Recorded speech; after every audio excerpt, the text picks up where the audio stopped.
Amém, meus irmãos, irmãs. Bom, meu objetivo nessa manhã aqui é falar sobre o firme fundamento da fé em tempos de incerteza, amém? Eu, quando era jovem, não faz tanto tempo assim, no colégio, tinha uma frase que, geralmente, aqueles que eram mais altos, eu sempre fui o mais baixo da turma, né? E quando tinha uma discussão, algum entrave, alguma coisa assim, né? Tinha uma frase que eles falavam: olha, cresça e apareça, né? Cresça e apareça. Ou seja, você tem que crescer para se tornar relevante, né? Para ter a sua opinião ouvida, enfim. E eu fico pensando, fiquei imaginando, e será que isso tem a ver com a igreja? Será que nós precisamos crescer? A igreja precisa crescer numericamente para se tornar relevante em um local? É isso que nós vamos desenvolver, é isso que nós vamos falar nessa manhã e aprender um pouco mais sobre esse rico texto que Paulo escreve a esta carta. Mas antes, meus irmãos, há uma música muito conhecida na cultura brasileira, cantada pelo mestre da MPB, Djavan. Posso falar sobre Djavan aqui, não?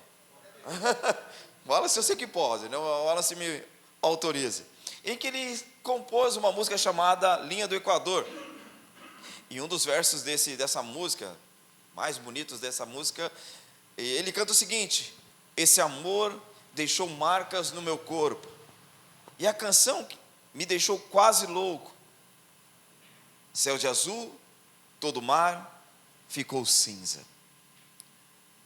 Essa poesia aqui traduz uma experiência que todos nós aqui, sentados neste banco, já vivemos.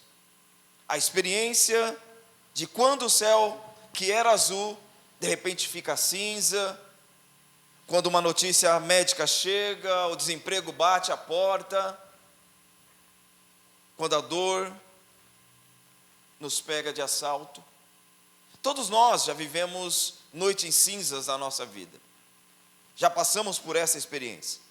E essa música, ela canta a dor de alguém que estava vendo o mundo pelo óculos colorido, mas de repente este mundo perde a cor. Entretanto, essa música, ela não traz as respostas. Ela não tem a resposta do que fazer quando o mar fica cinza. Mas o apóstolo Paulo escreve aos Tessalonicenses aqui, com um coração exatamente assim. Um coração apertado de saudades, mas também preocupado.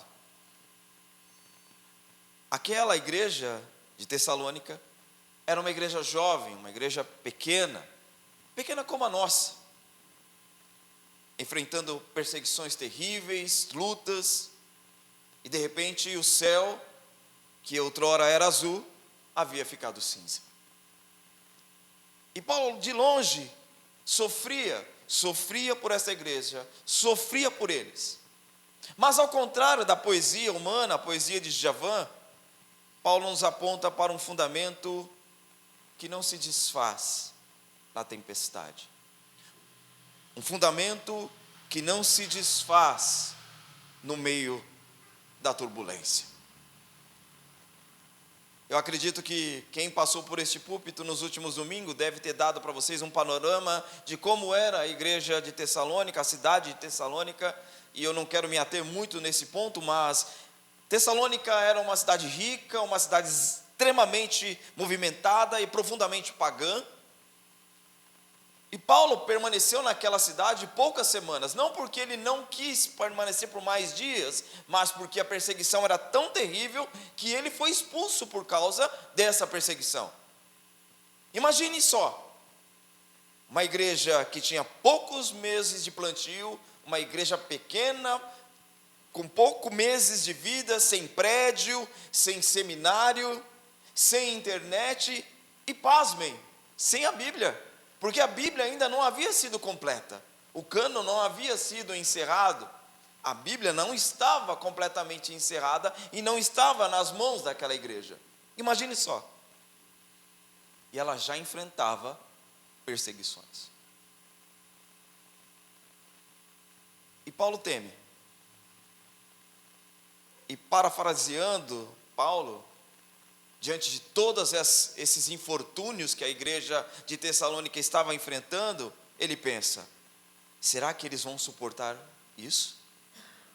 Será que eles permanecerão firmes uma vez que eu não estou ali para dar o suporte? Será que eles vão continuar firmes na fé? E é por isso que ele escreve essa carta. Eu dividi esse sermão pelo menos em 3 partes, meus irmãos, e a primeira parte trata do sofrimento esse que foi marcado por Deus e para nós. Reparei no verso de número 1 ao 5, ele vai dizer o seguinte: portanto, uma vez que não pudemos mais suportar, achamos por bem permanecer sozinhos em Atenas, mas enviamos quem? Timóteo, o jovem Timóteo, o pastor de Éfeso, um dos pastores da igreja. E ele envia o jovem Timóteo, nosso irmão, cooperador de Deus, no Evangelho de Cristo, para o quê? Para fortalecê-los e encorajá-los na fé, uma vez que estavam perseguidos, atribulados, enfim. Ele diz: a fim de que ninguém seja abalado por essas tribulações, isto é, por essas perseguições. Vocês sabem muito bem que nós fomos designados para isso. Nós fomos designados para sofrer, para sermos perseguidos, porque quando estávamos com vocês já dizíamos que seríamos perseguidos. Paulo não foi para aquele local, plantou aquela igreja e disse: olha, agora a sua vida será um mar de rosas. Vocês conheceram a Cristo, então tudo ficará bem. Vem para Cristo e tudo ficará numa boa. Não, Paulo não fez essa promessa. Pelo contrário, ele diz: olha, vocês serão perseguidos, saiba disso. E o que realmente aconteceu, como vocês sabem, ele diz. Por essa razão, não suportando mais, enviei Timóteo. Ou seja, angustiado com essa sensação, ou será que eles estão bem? Eu envio o pastor Timóteo para saber a respeito da fé de vocês, a fim de que o tentador não os tentasse e tornasse inútil o nosso trabalho. Então Paulo, meus irmãos, aqui, ele envia o jovem Timóteo para que ninguém se abalasse com as tribulações, porque, como ele escreve, fomos destinados para isso. Fomos destinados para ser perseguidos. Diferentemente do que é ensinado hoje em dia por aí, Paulo é categórico em dizer: você vai sofrer, a igreja vai ser perseguida. Calvino, quando explica esse texto, ele traz a explicação de que a palavra utilizada por Paulo aqui, essa palavra destinado, nos ensina algo que choca o nosso coração. Por quê? Ela choca o nosso coração, mas ao mesmo tempo cura a nossa alma, porque ele diz que o significado desta palavra destinados ou queimai significa algo que foi estabelecido por Deus, fixo por Deus. E o que isso significa, meus irmãos? Significa que o sofrimento na nossa vida, na vida do cristão, não é um acidente.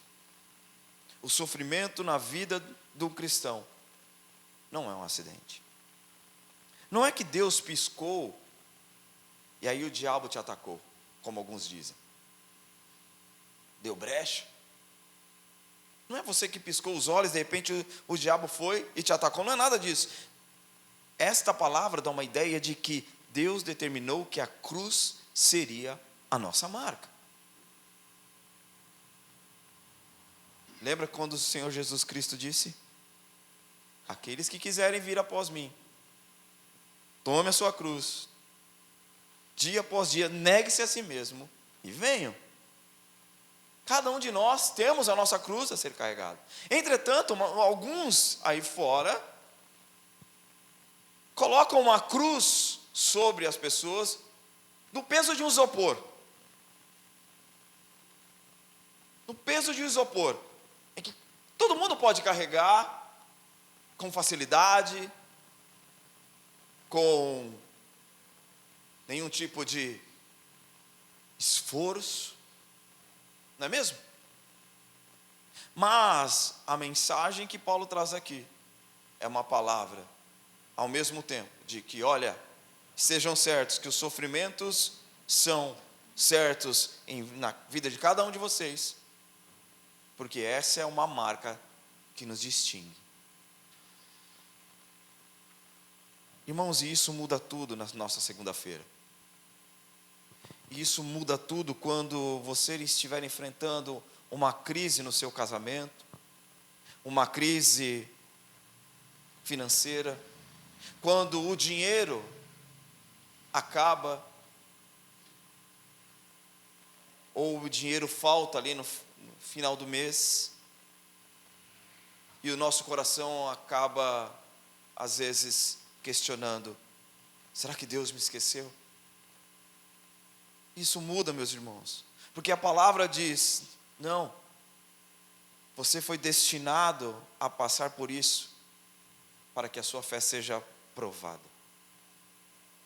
O sofrimento, sob a ótica bíblica e reformada, não é um castigo de Deus.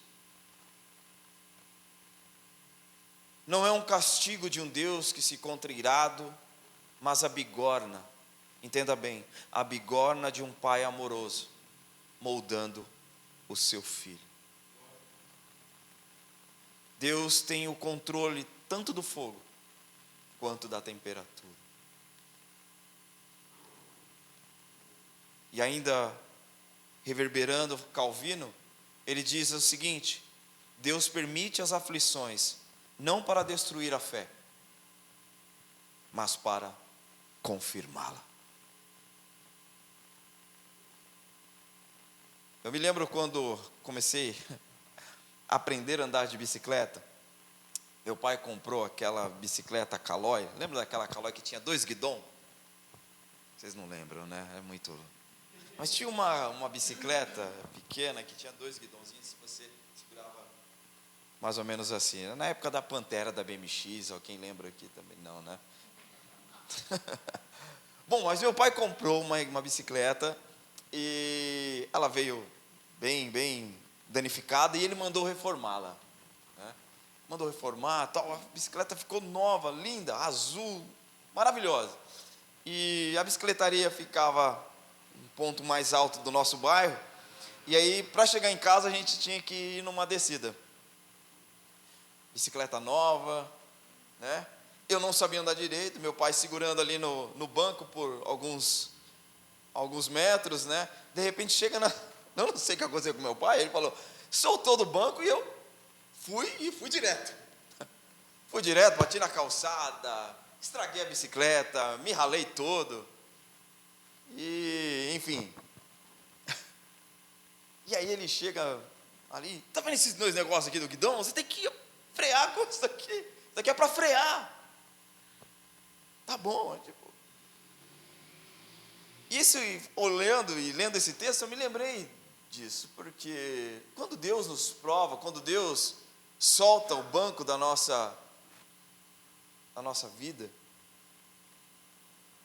e de repente a gente quebra a cara e cai e machuca, e Ele vai lá com os braços e com as mãos de amor e nos traz de volta, não é porque Ele tem prazer em te machucar, mas porque Ele é um Pai que te ama e quer confirmar a sua fé.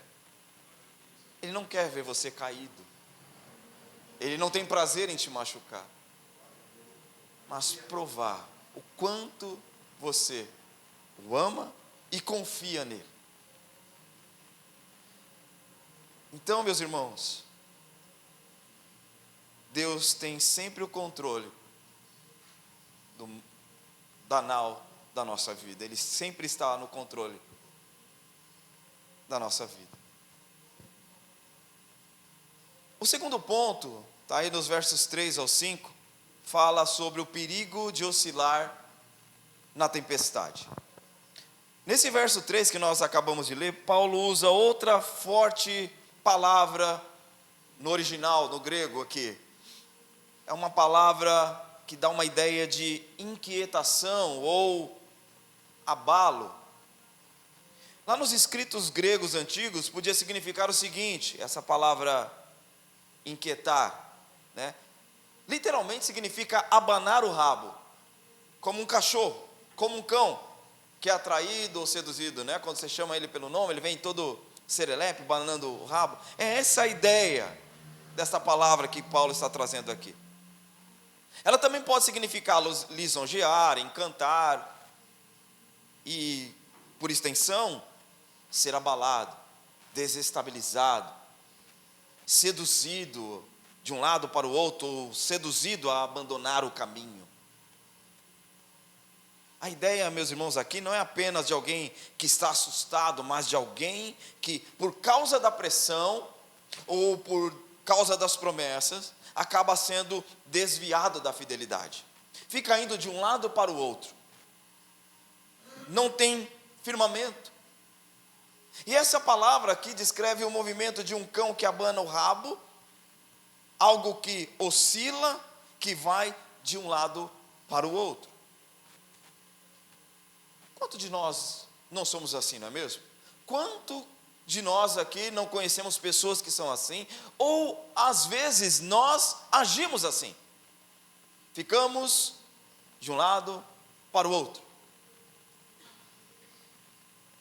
Quantos de nós no domingo cantamos hinos na igreja, levantamos as nossas mãos, cheios de certezas, cheios de convicção, mas na terça-feira, diante de uma ligação difícil, nosso coração começa a oscilar, começa a balançar de um lado para o outro, como uma folha ao vento. Nós somos assim. E o que fazemos? O que nós fazemos quando o nosso coração começa a balançar de um lado para o outro, com aquela ligação que a gente não esperava, que nos tomou de assalto? Estava tudo bem, Senhor, no domingo com meus irmãos, celebrando ao Senhor, de repente, o céu fica cinza. A vida parece que perdeu a graça, perdeu a cor. O que fazemos? Alguns começam a buscar saídas humanas, atalhos errados, mentiras para se safar do problema, dar o nosso jeitinho brasileiro, que a gente é expert nisso. Ninguém vai ver, ninguém está vendo. Mas, meus irmãos, entenda que o Senhor conhece as nossas fragilidades. O Senhor conhece o nosso coração, Ele sabe que nós somos frágeis. E é por essa razão que Ele não nos deixa sozinhos. Ele envia o socorro. Ele sempre envia socorro espiritual no meio das tempestades. Eu não sei você, mas quem daqui já não recebeu uma ligação ou uma mensagem quando você está no meio de uma situação tão difícil e do nada alguém se lembra de você e liga para você, fala: olha, Deus pediu para te ligar. E aí você recebe uma mensagem, uma palavra de conforto. Quem aqui já não teve essa experiência? E como é revigorante aquilo. Como é maravilhoso você ter a experiência de que Deus ainda me ouve. Meus irmãos, tenha fé. Deus sempre envia socorro espiritual. E é por isso que nós precisamos estar em comunhão. Nós precisamos estar aqui sempre unidos. Porque quando um pastor notar a sua ausência, ele logo vai fazer uma ligação para você. Um irmão da igreja vai fazer uma ligação para você. Agora, quando nós não estamos nem aí, queremos lutar as nossas lutas sozinhos, sem a ajuda de ninguém, fica mais difícil a caminhada. Nem entenda, o pastor é um profeta, mas ele não é um vidente, amém? Ele não é alguém que tem uma lâmpada que ele esfrega pela manhã, opa, essa irmã está passando por um problema, então vou ligar a ela. Mas quando você está aqui, só pelo olhar ele já te conhece e fala: aquele irmão não está bem, aquela irmã não está bem. Eles são socorros espirituais. Às vezes não é nem o pastor, amém, quem vai te ligar. É uma irmã, é um irmão, que você menos espera, sobe uma mensagem no seu WhatsApp dizendo: Deus é contigo, meu irmão. Eu sei que o seu coração está oscilando de um lado para o outro, mas do Senhor manda te dizer. Eu sei que a gente está no meio reformado, né? Mas o Senhor ainda fala: Deus é contigo. Seja por meio de um louvor, seja uma palavra de ânimo. Ainda que o nosso coração esteja de um lado para o outro, Deus sempre envia socorro em meio à tempestade. E a gente, nesses momentos, fica tão elétrico, sei lá, nossa mente pensa em mil coisas.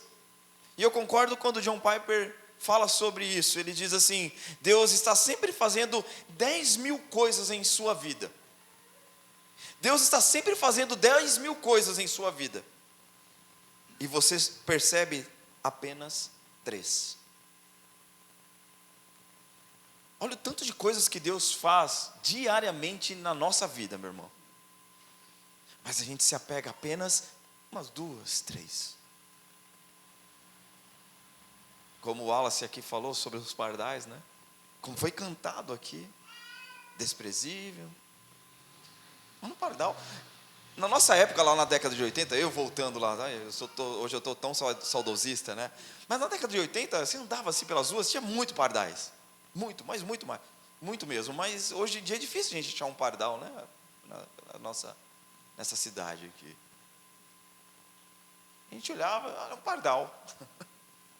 Mas Deus, na sua infinita graça, no seu infinito amor, olha para o pardal também como uma criação sua. E diz: eu vou dar uma casa para ele. O pardal encontrou casa, e a andorinha ninho para si. Mas eu, Senhor, encontrei os teus altares. Olha só. Rei meu e Deus meu. Então, olhe para as coisas que Deus faz e que a gente às vezes não percebe. Não fixe os seus olhos somente nas ondas. Fixe seus olhos naquele que é o controlador das tempestades. Prosseguindo, aí dos versos 6 ao 10, Paulo continua dizendo: olha, agora porém Timóteo acaba de chegar da parte de vocês, dando boas notícias a respeito da fé e amor que vocês têm. Ele nos falou que vocês sempre guardam boas recordações de nós, desejando ver-nos tanto quanto queremos ver vocês. Por isso, irmãos, em toda necessidade e tribulação ficamos encorajados por causa da fé que vocês têm. Pois agora vivemos uma vez que estão firmes no Senhor. Como podemos ser suficientemente gratos a Deus em relação a vocês por toda a alegria que temos diante dele por causa de vocês? Noite e dia oramos intensamente para que possamos vê-los e suprir o que falta à sua fé. A nossa fé sempre precisa de ajustes. Timóteo então volta com notícias maravilhosas a Paulo, dizendo: olha, a igrejinha de Tessalônica continua firme. O coração de Paulo explode de alegria. Reparem aí no versículo 10, ele mesmo feliz, mesmo estando resultante em felicidade, ele diz: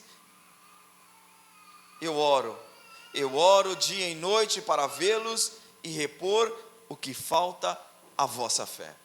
Uma igreja pequena, recém-plantada, precisava de cuidado, precisava de ensino, precisava de oração. Paulo usa 2 expressões aqui interessantes. Uma palavra que fala sobre lacunas, ou uma ideia de deficiências que faltam, e uma outra palavra que dá uma ideia de consertar, reajustar. Calvino, comentando esse texto, nos lembra que nenhuma fé nesta vida é perfeita. Nenhuma fé nesta vida é perfeita. Todos nós temos lacunas. Todos nós temos dúvidas, amém? E não é pecado ter dúvida. Não é pecado ter dúvida. Eu não sei se você percebeu, mas na sua Bíblia tem 66 livros, né? E um desses livros chama-se Lamentações. Lamentações de Jeremias. Dúvidas, perguntas, inquietações. Jonas faz pergunta para Deus, Abacuque pergunta a Deus, interroga a Deus. Não é pecado ter dúvida. Amém? Todos nós temos dúvidas, todos nós temos lacunas em nossa fé. Sabe esse irmão que está aí do seu lado? Essa irmã? Então, ele também tem lacunas na fé.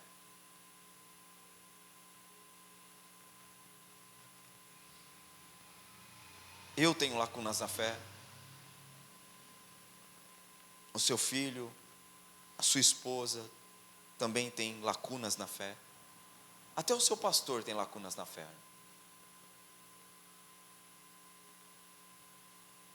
Há dias em que a nossa fé parece um osso deslocado, não é mesmo?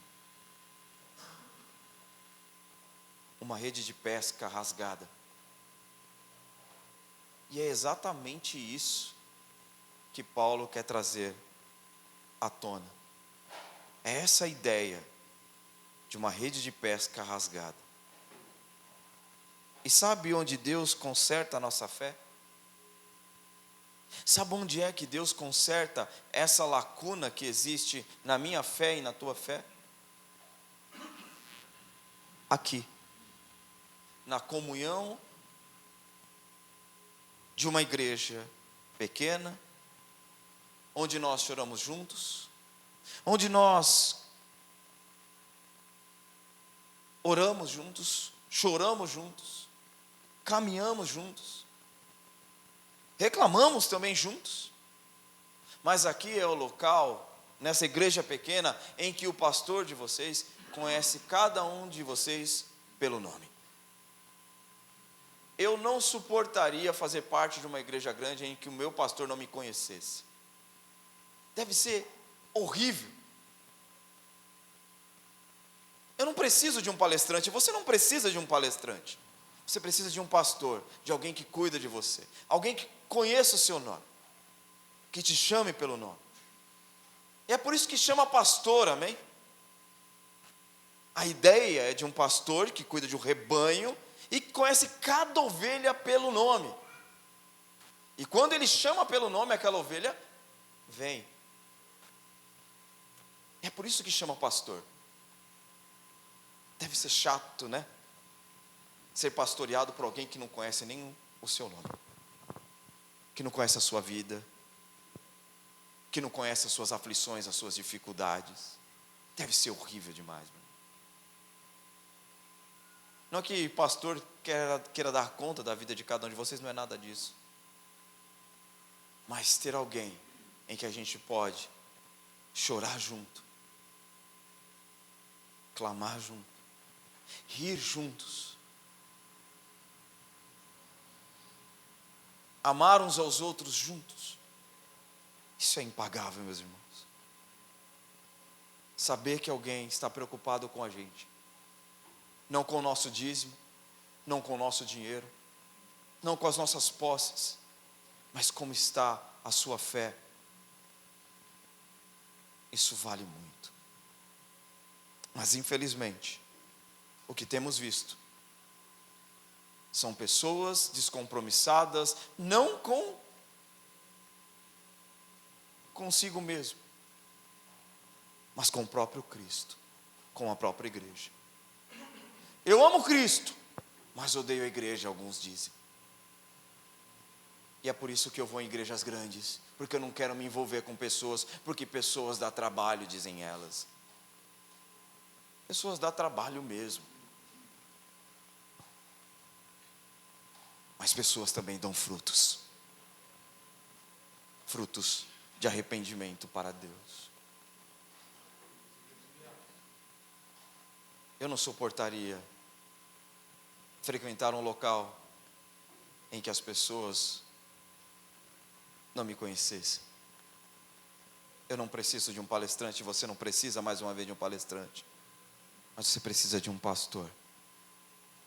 E é por isso que o pastor se preocupa, Paulo se preocupa, Timóteo se preocupa, Silas se preocupa.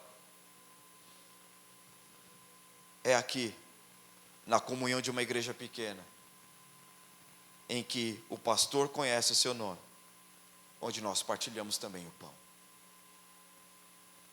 Nós precisamos uns dos outros para remendar as nossas redes rasgadas pela vida. E a título de conclusão, Paulo vai dizer no verso de número 11, que o próprio Deus, o nosso Pai, o nosso Senhor Jesus, prepare o nosso caminho até vocês. Que o Senhor faça crescer e transbordar o amor que vocês têm uns pelos outros e por todos, tanto quanto nosso por vocês. Que Ele fortaleça o coração de vocês para serem irrepreensíveis em santidade diante do nosso Deus e Pai, na vinda do nosso Senhor Jesus, com todos os seus santos. Paulo termina com uma linda oração, pedindo para que Deus confirme, isto é, fortaleça o coração daquela igreja até a vinda de Jesus. Homens como Paulo, como Timóteo, o pregador que fala aqui nesta manhã, só podem fazer o trabalho de pregar externamente a vocês. Mas a força real, isto é, o esterizo que Paulo está utilizando aqui, que desce do fundo da alma e te dá forças para levantar amanhã cedo e continuar sendo cristão, mesmo com o coração sangrando, essa força só o Espírito Santo pode te dar. Se o amor humano, meus irmãos, deixa marcas, como a gente leu lá no início, como eu disse, o amor deixa marcas no corpo e nos deixa quase loucos, como diz a música citada no início desse sermão. O amor de Deus deixou marcas no corpo de Jesus Cristo, na cruz, para nos dar santidade e a certeza de que nunca seremos abandonados. Nunca. O mar da sua vida ficou cinza nessa semana? Não olhe para o mar. Olhe para aquele que governa as ondas. É Ele que começará e completará a obra em cada um de vocês. O que mais impressiona a mim, quando leio 1 Tessalonicenses completa, dos versículos do capítulo 1 ao capítulo 4, é que Paulo une as 3 doutrinas inseparáveis. A primeira, a eleição, sabendo que os irmãos amados, a vossa eleição, ele diz, no capítulo 1, verso 4. Ele fala sobre santificação, confirmados em santidade, e ele fala sobre glorificação, na vinda do nosso Senhor. Ou seja, os eleitos, os escolhidos do Senhor, são sim santificados. Eles são justificados e também serão glorificados. É exatamente a sequência que Paulo usa aos Romanos no capítulo 8, os versos 29 e 30. A igreja de Tessalônica, meus irmãos, nos ensina que a igreja pode até ser pequena, pode ser perseguida, pode ser recém-convertida, por que não? Mas ainda assim poderosa. Poderosa quando vive entre a cruz de Cristo e a expectativa da sua volta. E eu concluo, meus irmãos, dizendo que nós vivemos em uma época em que muitos medem o sucesso de uma igreja pelo estacionamento cheio, pelas luzes, pelas telas de LED, ou até mesmo pelo número de seguidores que elas possuem nas redes sociais. Por quê? Porque é fácil pensar, se a igreja é grande, Deus certamente está presente ali. Mas a Bíblia nos convida a olhar com outros olhos. Quando chegamos ao livro de Apocalipse, meus irmãos, encontramos duas igrejas que desafiam a lógica humana pragmática. Essas duas igrejas são Filadélfia e Laodiceia.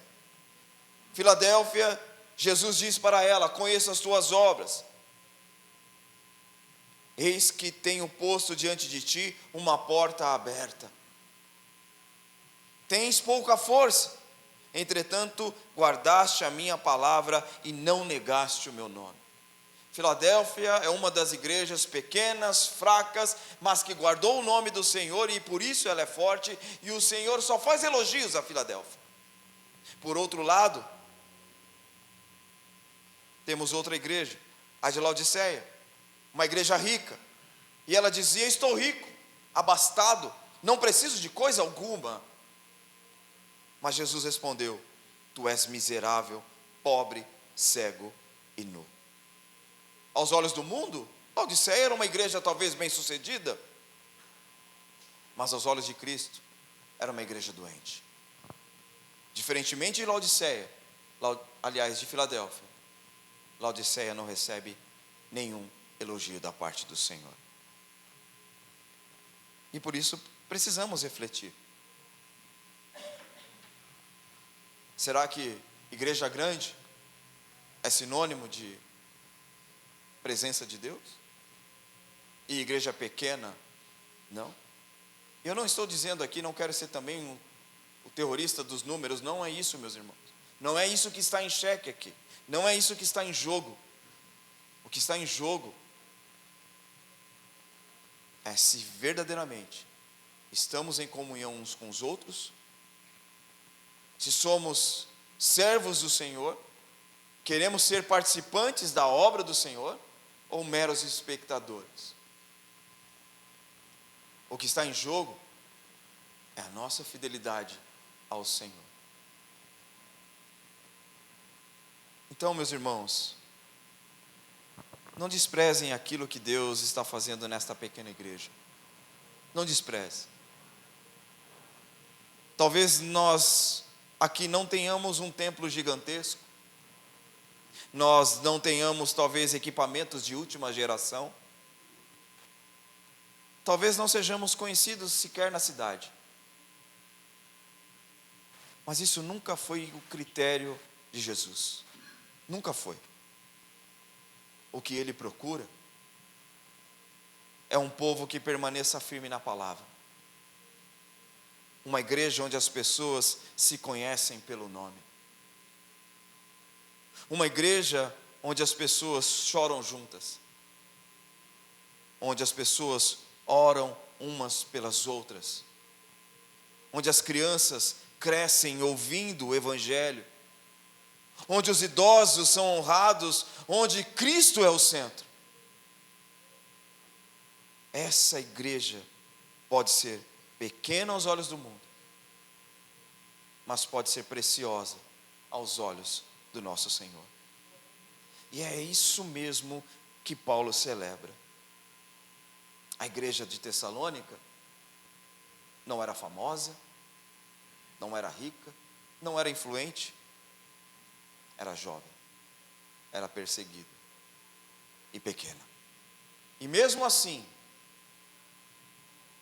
o maior pregador de todos os tempos, o maior plantador de igreja que essa terra já conheceu, o maior pregador depois de Jesus Cristo já conheceu, Paulo escreve com alegria porque ela permanecia firme na fé. E para terminar, Deus não mediu aquela igreja pelo tamanho da sua assembleia, pelo tamanho da sua membresia, mas pela profundidade da sua perseverança. Por isso, continuem firmes, meus irmãos. E eu fico feliz ao chegar aqui e ver como essa igreja tem crescido. E eu tenho certeza que com saúde. Não para alegria ou para que os pastores dessa comunidade se sintam envaidecidos, mas porque é uma resposta de Deus a cada um de vocês que começaram esta obra, de que aquele que começou a boa obra é fiel para completá-la. Mais irmãos se chegarão a essa comunidade. Então cuidem cada um dos outros. Orem uns pelos outros. Amem uns aos outros. Porque aquele que começou a boa obra vai completá-la até o final. Virão as tempestades, virão os dias cinzas, mas para cada dia cinza haverá milhares de dias coloridos. Deus provará que Ele continua sendo Deus, não porque Ele precisa, mas porque Ele ama esta comunidade. Amém? Fiquem firmes. Fiquem firmes. Fiquem firmes, porque o Senhor está no controle de todas as coisas. Oremos, Pai.